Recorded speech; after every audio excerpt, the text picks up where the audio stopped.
Ready?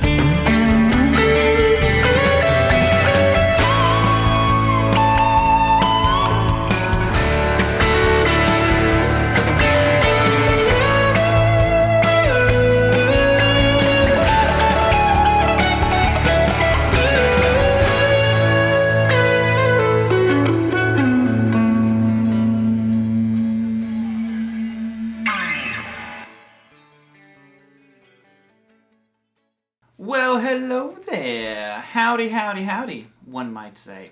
How are you guys doing? It's Wednesday. We're talking about actually a part 2, a year later. Part 2 of guitars that beginners should avoid. Now, I posted this video, like I said, last year. You guys really liked it. There were a lot of really good comments from you recommending other guitars that I forgot to mention. And this is just meant to be a guide, essentially to help beginners to maybe think twice about the guitar you're getting, or enlist some help from someone who knows a little bit more about guitars if you're just starting out. And like I said, I'm thinking of like a complete, never played guitar before beginner. So again, if you guys have other recommendations, please leave them down below in the comments. Like I said, this video is just meant to be helpful to someone who's starting out, to try to point them in the right direction. And we're going to talk about some guitars that I didn't in the first one. So let's go ahead and dive on in. And before we get going too far into this, I want to make sure that it is known, obviously, rock what you got. Whatever guitar you have, for one, if we're fortunate enough to have a guitar, just be thankful to have a guitar. Again, you just have to make the best of whatever situation you have. Here's just some ideas. If you have the option to pick out the guitar that you want, that you might want to follow these. So the first one's going to be a Flying V. Now, Flying Vs are really cool guitars. There are a couple of kind of key things that I would say. Now, for one is they're going to make you sit like this. They're kind of like, to me, they're best played standing up. They're going to make you want to play like this. There's nothing wrong with that. It's just all other guitars.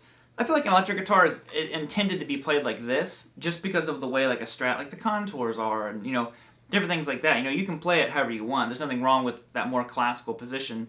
I've just found this was more comfortable for me. It's something to think about. If you have a V, you're going to have to sit and play like this, unless it has one of those kickstands on it, which I don't know, I wouldn't want to install one of those on a guitar, but you totally could.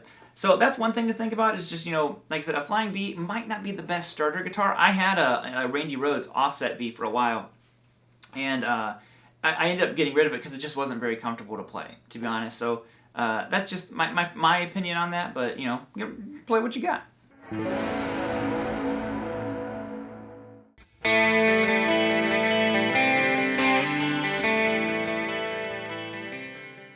The old 12 string. Now this is the one that you guys kind of brought up and recommended, and I was like, that's a really good point. A 12 string has a lot of difficulties to it. They're just harder to play in general. And I should say that, I'm not saying avoid any of these brands I'm talking about. I love my 12 string, but I will say that a 12 string is noticeably harder to play because, for one, well, there's 12 strings. You got to hold down 2 strings at a time, so it requires you to kind of change the way you're picking and stuff because you have a much wider area to kind of pick across. So it takes a lot more dynamics out of your right hand to get used to and adapt quickly to playing a 12 string. And the other thing is, oh my god, there's 12 strings on here. Like I said before, one of the biggest struggles as a beginner is trying to remember to always tune your guitar. You got to get used to playing it in tune. And on a 12 string, it's just double the amount of tuning. And the other issue is when you go to change strings. Like if you plan on changing strings yourself and not taking it somewhere, I've never changed strings on a 12 string myself. These are the same strings that came on this because I'm just terrified of changing a 12 string. But, I remember my dad had a 12 string for a long time and he dreaded when it was time to change strings. So, like I said, 12 string, a little bit harder to play, more to push down with your fingers. It requires you to be a little bit more articulate with your hand positions and stuff. But by all means, they sound amazing, but maybe hold off on them just for a little bit.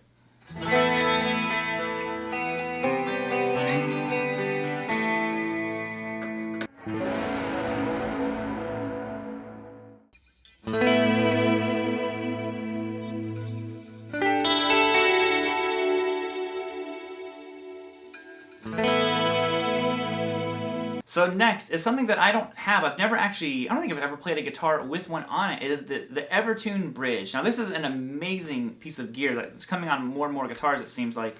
But the big thing that you want to avoid, and why I want you to avoid this as a beginner, is because it locks your guitar in tune and it never goes out of tune. You know, I have some buddies who have them and they say that they are incredible pieces of gear. But for that exact reason, that's why I don't want you to have one.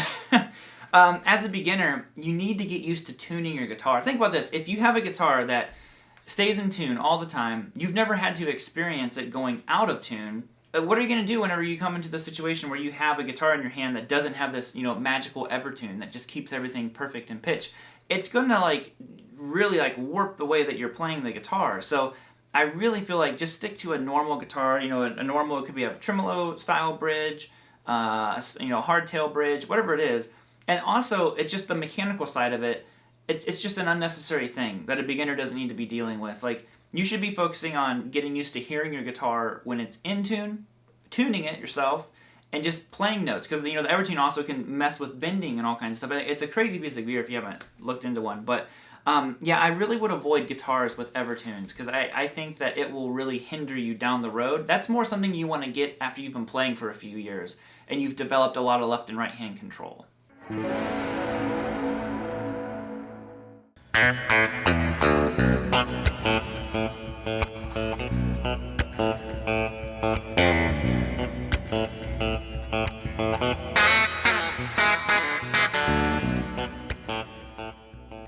Next, the Baritone. So if you don't know what a baritone is, I'll tell you a story that kind of happened to me when I was you know, a kid playing guitar. Baritone is essentially like a guitar, but it's tuned B to B. So it's tuned really, really low. It's like 3 steps down, I believe. And reason why I want you to avoid these is because they look like a normal guitar until you hold one and you realize they're like so much bigger than normal guitar, much more spaced out. Like I said, especially if you're like beginning and you're kind of younger and you know your hands aren't done growing. These guitars, it's a much longer scale length, so the frets are just way further apart. So you gotta have pretty big hands to, well, actually you have to. Bigger hands help with playing these. But if you want to see like the equivalence of it, like here's this thing. Look at it, I can't even get it in the shot. And then here's the Les Paul. Here they are on the ground. There we go. So you see, so different and much more difficult to play. Until you get used to them. You know, like I said, I had to play for a minute here just to get used to the scaling.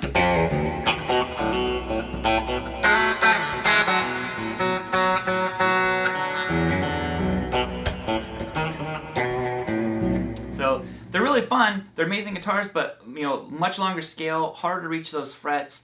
Just a different, you know, tone to it. I remember I grabbed one time when I was, you know, a younger player, and I didn't realize what it was. It was a Telly style baritone from Fender, and I played one, and I'm just like, whoa, what is this? And I remember the guy at the store being like, oh, that's a baritone. I'm like, what's a baritone? I'd never even heard of one before. And I wanted one. You know, that's why I got one of these. But yeah, at the time, I think starting on a baritone would be tough because for one, it's going to be tuned way different than most songs that you want to learn. Like if you're trying to learn AC/DC and stuff, listen how much lower this is.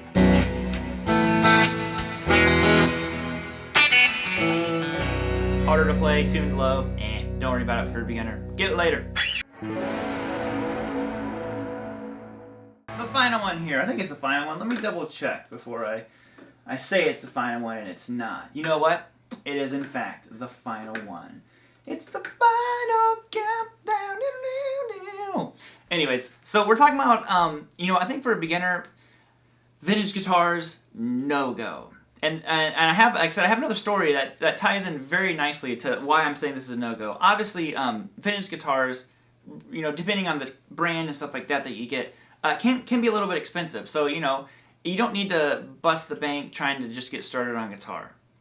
But also, the upkeep of vintage guitars is rather different than like a modern guitar. And what I mean is, you know, a lot of times they're going to need refretted.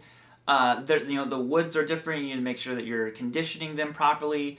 A lot of times nitro finish. If you're the person who likes your guitars to stay very nice and, you know, kind of clean and pristine, you know, nitro finishes, you got to be careful with them because they're going to crack, they're going to chip, you know, a lot more than, you know, a modern guitar with a poly finish is going to happen to it. But also, the reason why I say this is because I had a student one time when I was teaching in person who came in, he was just starting guitar, literally just started playing guitar, And he came in and he had this old looking, you know, tweed case or whatever it was. And I was like, dang, that case, it was old and beat up. And he's just starting out. And he said, oh, his grandpa gave him this guitar to his words were to beat around on. And I'm like, oh, cool. And he opens up the case. And I'm like, oh my God, it's just like beautiful, beautiful 64 Telecaster. If I can find pictures of it, I will. I took a picture of it.